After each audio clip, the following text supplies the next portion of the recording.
জামাত ইসলাম থাকতে দেবে না। জামাত কি তোর দাদার টাকায় চলে? এই টাউটের বাচ্চারা, জামাত কি তোর বাবার টাকায় চলে? জামাত শিবির কি তোর কাছ থেকে জন্ম হয়েছে, না তুই জন্ম হয়েছিস জামাত শিবিরের দেশে? জামাত শিবির নিয়ে কথা বলবি না। একবার রাজাকার নিয়ে কথা বলে দেখেছিস? রোকেয়া হাল থেকে শুরু করে সমগ্র জায়গায় কিভাবে মানুষ বের হয়ে পড়েছে। তোদের এই সকল ধর্ম ব্যবসা, চেতনা ব্যবসা জনগণ একদম কায়দা মতো ঢুকিয়ে দিয়েছে। আসসালামু আলাইকুম রহমতুল্লাহি আবরাকাতুহু। আমাদের একজন সদ্য বড় ভাই ডক্টর ফজলুল হক ভাই জামাত নিয়ে একটি তথ্য আপনাদেরকে দিয়েছে। এটা আগে শুনেন, আর ভালো লাগলে একটি লাইক করবেন, শেয়ার করবেন। এই পর্যন্ত শুনেন। এখন জামাতের আমির ডাক্তার শফিকুর রহমান মুক্তিযোদ্ধা পরিবারের সন্তান। এখন জামাতের যারা নেতৃত্ব দিচ্ছে প্রত্যেকে বাংলাদেশের মুক্তিযুদ্ধে পরিবারের সন্তান। তারা বাংলাদেশের মুক্তিযোদ্ধা, বর্তমান প্রজন্মের নেতা, জাতীয় বীর, বর্তমান মানুষের কাছে হৃদয়ের স্পন্দন। এই মানুষগুলোকে তুমি নিষিদ্ধ করবা? জামাত শিবিরের ছেলেদেরকে নিয়ে সাবধানে কথা বলবেন। এই জামাত শিবির করে গিয়েছেন বাংলাদেশের শ্রেষ্ঠতম ব্যক্তিরা। আপনারা নিশ্চয়ই জানেন, ভাষা সৈনিক অধ্যাপক গোলাম আজম তিনি জামাত ইসলাম করেছেন। এই দলটি করেছেন আল্লামা দেলোয়ার হোসেন সাঈদী, যিনি বাংলাদেশের সমগ্র মানুষের কাছে হৃদয়ের স্পন্দন, সম্মানিত মানুষ। মাওলানা মতিউর রহমান নিজামীর মতো ব্যক্তিত্ববান মানুষরা এই দল করেছে। জামাত শিবিরে দেশে কোনো মানুষের ক্ষতি করে নাই। জামাত শিবির স্বাধীনতার সপক্ষের একটি শক্তি। বাংলাদেশের বর্তমান প্রজন্মে যদি কাউকে মুক্তিযুদ্ধের সার্টিফিকেট দিতে হয়, তাহলে শিবিরের ছেলেদেরকে বেছে বেছে দাও, কারণ ওরা দেশ রক্ষা করবে, ওরা বর্ডার পাহারা দিয়ে রাখবে। কিন্তু তোমার এই বিজিবি সময় মতো রাখবে না, তোমার এই বাহিনীগুলো রাখবে না, কারণ এগুলো ইতিমধ্যে ধ্বংসের দ্বার প্রান্তে পৌঁছে গিয়েছে, দালালে রূপান্তরিত হয়েছে। তার চাইতে শিবিরের এক একটা সাথী সদস্যকে পারলে বর্ডারে দাঁড় করিয়ে দাও, বুক পেতে দিয়ে তারা প্রমাণ করবে দেশপ্রেমিক কাহাকে বলে। 14 দল নাকি জামাতে ইসলামকে নিষিদ্ধ করবে। ব্যাপারটা শুনতে কেমন লাগছে না? যে 14 দল মানে 14টা মুরগির ঠ্যাং মিলে যে দল, সেটার নাম 14 দল। হাসানুল হক একটা মানুষ, ডিমবাজা একটা শালুন। কথা বুঝতে পেরেছেন? এই রাশেদ খান মেনন একজন মানুষ, ডিমবাজা একটা শালুন। এরা মিলে সিদ্ধান্ত নিছে যে বাংলাদেশের 14 দল আমরা জামাত শিবিরকে নিষিদ্ধ ঘোষণা করলাম। যারা নিজেরা একটা চকিদার হইতে অন্ততপক্ষে তাতেও সমর্থন লাগে, একটা মেম্বার হইতে গেলে মানে কোন রকম মেম্বার প্রার্থী হইলে স্বামী স্ত্রীর ভোট যেই দলে পায় না বাংলাদেশের। আমি বললাম আওয়ামী লীগ ছাড়া এই 14 দলের আর একটা দলের নাম বলেন, যেই দলের নামটা একটু শুদ্ধ সুন্দরভাবে উচ্চারণ করলে পাবলিক চেনে, এরকম একটা দলের নাম বলেন। এই 14 দল মিলে সিদ্ধান্ত জানাইছে, আবার যৌথ উদ্যোগে সিদ্ধান্ত। ওরে বাপরে বাপ, তারা এই দেশে জামাত ইসলাম থাকতে দেবে না। জামাত কি তোর দাদার টাকায় চলে? এই টাউটের বাচ্চারা, জামাত কি তোর বাবার টাকায় চলে? জামাত শিবির কি তোর কাছ থেকে জন্ম হয়েছে, না তুই জন্ম হয়েছিস জামাত শিবিরের দেশে? জামাত শিবির নিয়ে কথা বলবি না। একবার রাজাকার নিয়ে কথা বলে দেখেছিস? রোকেয়া হাল থেকে শুরু করে সমগ্র জায়গায় কিভাবে মানুষ বের হয়ে পড়েছে। তোদের এই সকল ধর্ম ব্যবসা, চেতনা ব্যবসা জনগণ একদম কায়দা মতো ঢুকিয়ে দিয়েছে, দেখিয়ে দিয়েছে। ধান্দাবাজি বন্ধ করো।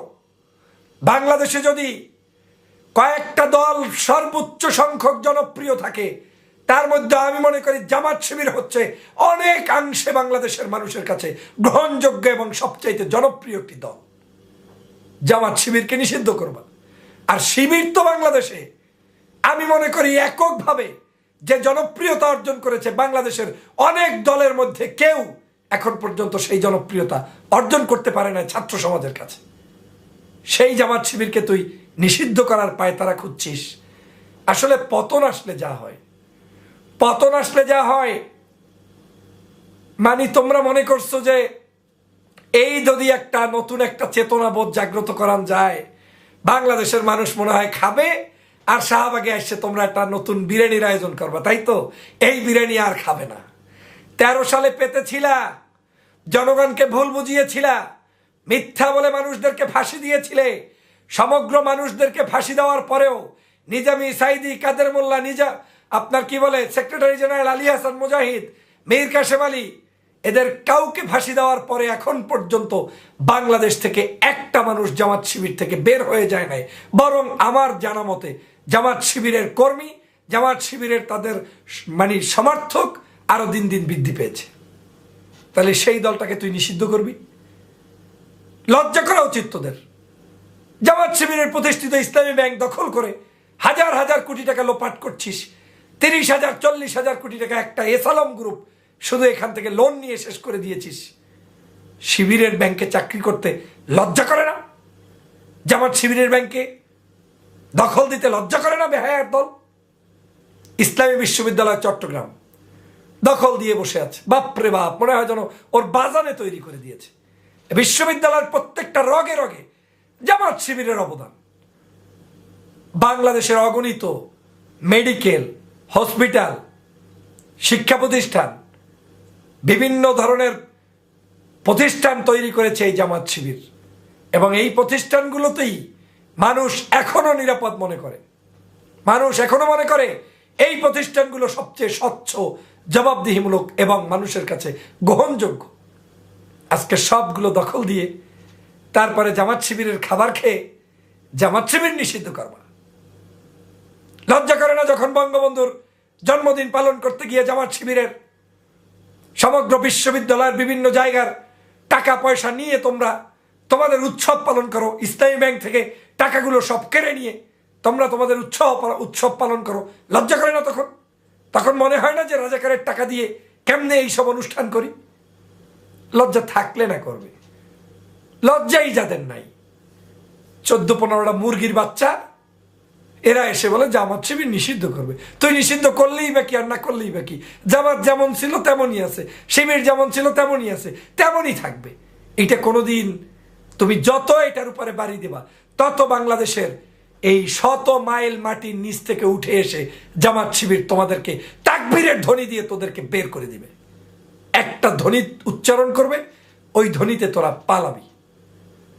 কতগুলো নষ্ট ভ্রষ্টা, যাদের সমাজে বিন্দুমাত্র মূল্য নেই, এতটুকু বিবেক নাই যে এই সমাজের এখন নায়ক, নায়িকা, গায়ক, গায়িকা, শিক্ষক, সুধী, ছাত্র, কৃষক, শ্রমিক, জনতা কেউ তোদেরকে পছন্দ করে না। এই শেখ হাসিনার পতন থেকে মুক্তি চায়, তাদেরকে কোনো মতে দেশ থেকে বের করে দিতে পারলে খুশি হয়। জনগণ চায় যে এদেশের একটি সুন্দর, সুষ্ঠু, নির্বাচিত সরকার থাকুক। আর সেই সময় তুই বলছিস জামাত শিবির নিষিদ্ধ করতাম। মানে যা ঘটে, এই দেশে কোনো ভালো কাজ করলেও জামাতের দোষ, খারাপ কাজ হইলেও জামাতের দোষ, কোনো কিছু গ্যাঞ্জাম হইলেও জামাতের দোষ, মেট্রো রেলে আগুন লাগছে জামাতের দোষ। আর আজকের প্রমাণ হইল, কি বলে দামির নাকি একটা নিউজ এজেন্সি বলেছে ইতিমধ্যেই যে এই মেট্রো রেলে আগুন দিয়েছে বাংলাদেশের বাস মালিক সমিতি। কেন? যাতে তাদের বাসে মানুষ বেশি চড়ে। আর আমি তো এর আগে বহুবার বলে দিয়েছি যে বাংলাদেশের যতগুলো জায়গায় আগুন দিয়েছে সব আগুন আওয়ামী লীগ পরিকল্পিতভাবে দিয়েছে।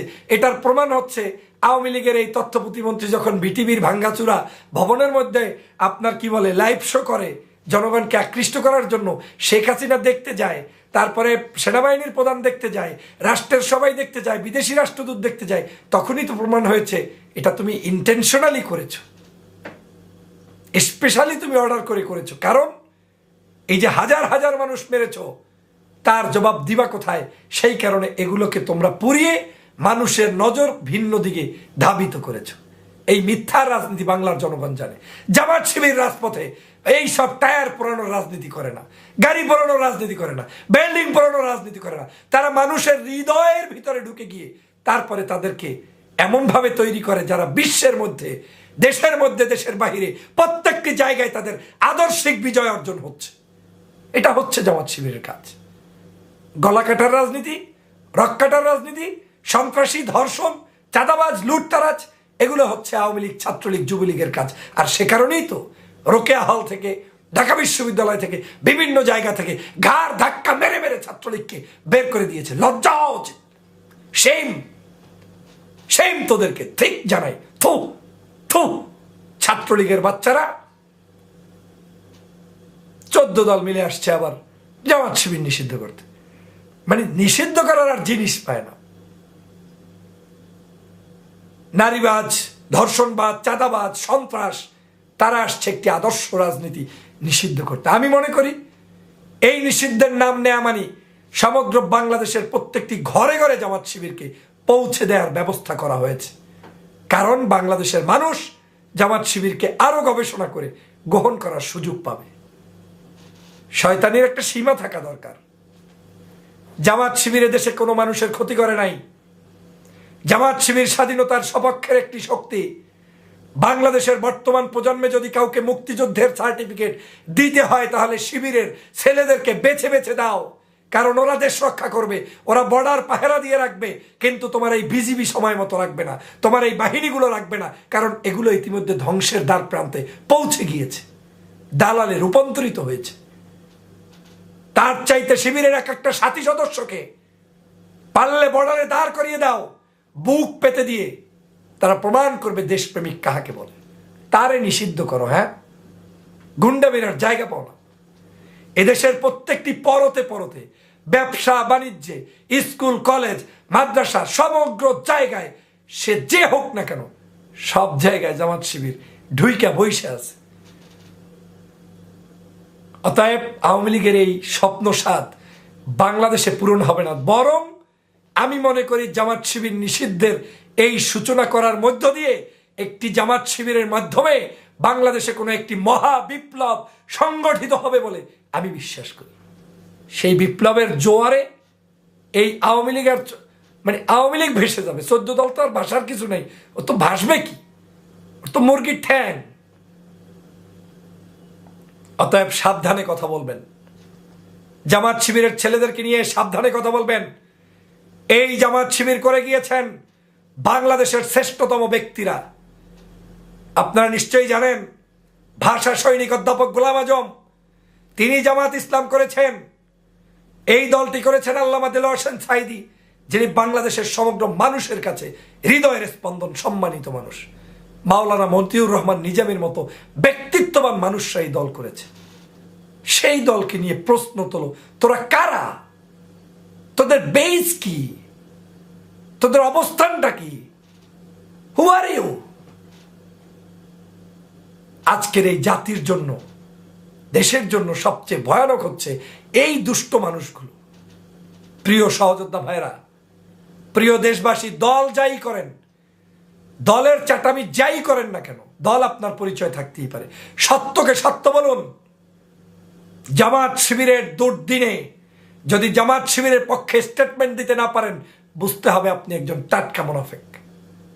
এই জামাত শিবির বহুবার তাদের উপরে জুলুম নির্যাতন করেছে। এই জামাত শিবির বাংলাদেশ থেকে কেউ তাড়াতে পারে না। আর শিবিরকে তাড়াবে কি? শিবিরের তো কোরবানি যা দেয়ার শেষ, আর দিবে কি? একটা দলের সর্বোচ্চ আমির থেকে শুরু করে, সেক্রেটারি থেকে শুরু করে, যারা শুধু ধর্মের স্বার্থে, ইসলামের স্বার্থে, দেশের স্বার্থে গলায় রশি পরে বিদায় নিয়ে চলে গিয়েছেন, তোদের মতো তো কারো কাছে ভিক্ষা চায় না প্রাণ। তো তাদের আর হারাবি কোত্থেকে? আর হারানোর কি আছে? এখন জামাতের আমির ডাক্তার শফিকুর রহমান মুক্তিযোদ্ধা পরিবারের সন্তান। এখন জামাতের যারা নেতৃত্ব দিচ্ছে প্রত্যেকে বাংলাদেশের মুক্তিযুদ্ধে পরিবারের সন্তান। তারা বাংলাদেশের মুক্তিযোদ্ধা, বর্তমান প্রজন্মের নেতা, জাতীয় বীর, বর্তমান মানুষের কাছে হৃদয়ের স্পন্দন। এই মানুষগুলোকে তুমি নিষিদ্ধ করবা? ওইসব এখন আর জনগণ খায় না। বরং আমি মনে করি সরকারি পৃষ্ঠপোষকতায় জামাত শিবিরের বইপত্র সারা বাংলাদেশের সমগ্র রাজনৈতিক দলের নেতাকর্মীর গবেষণা করা উচিত, পড়া উচিত, যে কিভাবে তারা ডিসিপ্লিন শেখে, কেন তারা এত ডেডিকেটেড, কেন এত জুলুমের পরেও তারা শাহাদাতকে বরণ করে নেয়, কেন তাদেরকে হুকুম দিলে তারপরেও দিনের পক্ষে থাকে, অবিচল থাকে, কেন তারা শত শত এত বড় বড় প্রপোজাল থাকতেও তারা দেশ অদ্রোহিতা করে না। এগুলা জানার জন্য শিবির নিয়ে গবেষণা করা উচিত, গবেষণা সেল বের করা উচিত। রাজনীতি করলেই ভালো রাজনীতির প্রশংসা করতে জানাটাই একজন সঠিক রাজনীতিবিদের কাজ।